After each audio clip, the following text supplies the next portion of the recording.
সঙ্গে আছেন আমার শ্রদ্ধেয় প্রিয় সহকর্মীবৃন্দ, শাহাবুদ্দিন সাহেব, রেখা ম্যাডাম, রশিদ সাহেব, আর আছে আমার প্রিয় ছাত্ররা এবং তাদের হয়তো দু চারটে ছোট বাচ্চা টাচ্চা দেখছি, বোধহয় তাদেরই বাচ্চা টাচ্চা হবে। যাই হোক, সকলকে আমি আন্তরিক অভিনন্দন, শুভেচ্ছা, ভালোবাসা জানাই। অনেক মারধর অত্যাচার আমরা করেছি শিক্ষকতা করতে গিয়ে ছাত্রদের উপরে।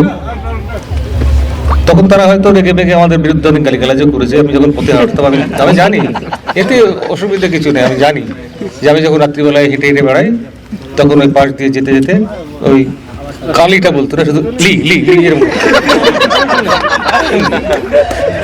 লি বলে পালিয়ে যেতে জোরসে সাইকেল চালিয়ে। যাই হোক, আমি বুঝতাম যে আমার ছাত্র এবং এর উপরে আমার অত্যাচার কিছু হয়েছে। আমি আমারও মনের মধ্যে একটু হাসতাম না জোরে, কিন্তু ভেতরে ভেতরে হাসতাম। তো এই তো হচ্ছে ছাত্র শিক্ষকের একটা পবিত্র সম্পর্ক। আমাদের মাস্টারমশাই যারা, আমি চমকে উঠেছিলাম, কি মার খেয়েছি মাস্টারমশাইয়ের কাছে। সেই মাস্টারমশাই যখন বাস স্ট্যান্ডে হঠাৎ পিঠের উপরে হাত দিয়ে যখন এগুলো, আমি চমকে উঠেছি, মাস্টারমশাই আমার পিঠে হাত দিচ্ছেন, এত ভালোবাসেন মাস্টারমশাই আমাকে। দেখছি যে একেবারে আমাদের যুগের সে তৎকালীন ভয়ঙ্কর মাস্টারমশাই সুদীপ বাবু, যার মানের অত্যাচারের চোটে আমরা অস্থির হয়ে থাকতাম। তো সেই মাস্টারমশাইরা নেই। বর্তমান যুগের শিক্ষকদের তাদের যে যুগের পরিবর্তনের সঙ্গে সঙ্গে ছাত্র এবং শিক্ষকদের চলাফেরারও পরিবর্তন হয়েছে, সিলেবাসের পরিবর্তন হয়েছে। তার মধ্যে থেকেই ছাত্ররা মানুষ হবে, এক এক যুগে এক এক রকমের মানুষ তৈরি হবে। এই তো শুনলাম একজন পুলিশ অফিসার হয়েছে, খুব ভালো, খুব আনন্দ হচ্ছে। আবার আরও কে কী হয়েছে আমি জানি না, আস্তে আস্তে জানবো, শুনবো। এবং সবাই তারা আস্তে আস্তে নিজের জীবনে সুপ্রতিষ্ঠিত হোক এবং তারা তাদের সন্তান সন্ততিকে নিয়ে সুখে সংসার করুক এবং সমৃদ্ধি অর্জন করুক। এই কি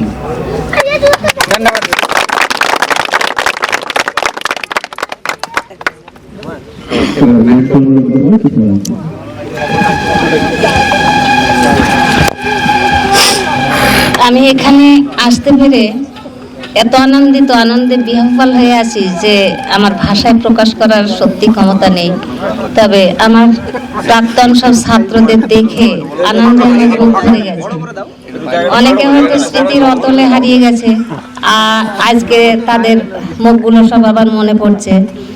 তা আমি কামনা করছি যেন এই ছেলেগুলো জীবনে সুখ পায়, শান্তি পায়। আমি আল্লাহর কাছে এইটুকুই প্রার্থনা করব, এরা যেন শান্তিতে জীবনযাপন করতে পারে।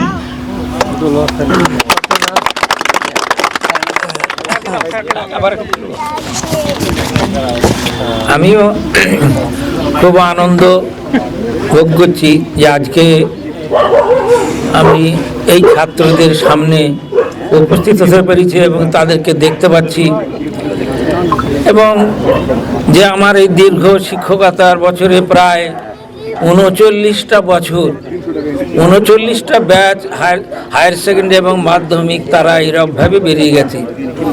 তাই কত যে ছাত্র, আমি মনে হয় 100 করে হলে বোধহয় এরকম হয়ে গেছে। আরও কিছু ছাত্র তারা যারা বেরোতে পারেনি, তারা হয়তো অন্য সমস্ত কাজে নিজের সমস্ত একটা উপকরণ নিয়ে জীবনযাপন করছে। তাদেরকে আমি সবাই আশীর্বাদ এবং দোয়া করছি যেন তারা সেইভাবেই চলতে পারে এবং তারা শান্তিতে বসবাস করতে পারে এবং তাদের পরিবারকে নিয়ে সুখে শান্তিতে বসবাস করুক। এইটাই আমি উপরওয়ালার কাছে প্রার্থনা জানাই।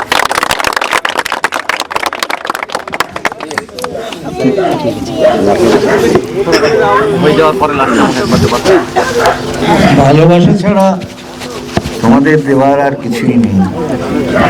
তাই আমি কামনা করব যে তোমাদের আগামী ভবিষ্যৎ উজ্জ্বল হোক, অম্লান পুষ্প সৌরভে সুরভিত হোক, ছন্দায়িত হোক, অতিক্রান্ত হোক তোমাদের জীবনের পরম অধ্যায়।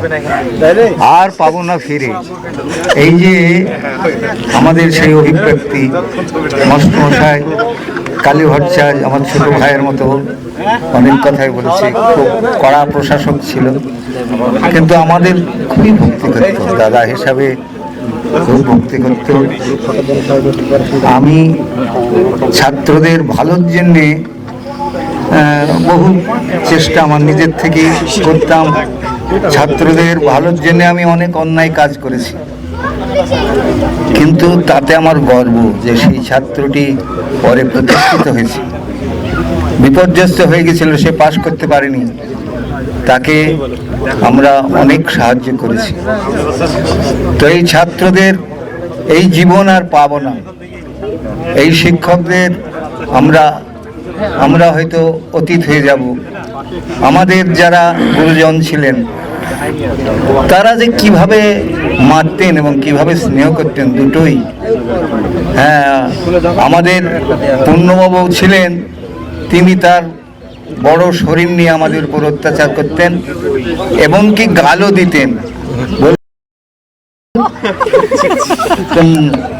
নাতি মেরে তোর পেট ফাটিয়ে দেবো, এই সব কথা বলতেন। কিন্তু কত সস্নেহে তিনি আমাদের শেখাতেন, আদর করতেন। যখন আমরা তার ট্রান্সলেশনটা লিখে আমরা খাতা দেখাতাম, তো সেই অতীতগুলো ভোলার নয়। তেমনি ছাত্র জীবনেও এই সব যারা থাকবে তাদের অতীত ভোলা নয়। আগামী ভবিষ্যৎ উজ্জ্বল হোক, আগামী ভবিষ্যৎ ভালো হোক, আগামী ভবিষ্যতে তোমরা সুখী জীবনযাপন করো, এই কামনা করেই আমার এই আলোচনা শেষ করছি।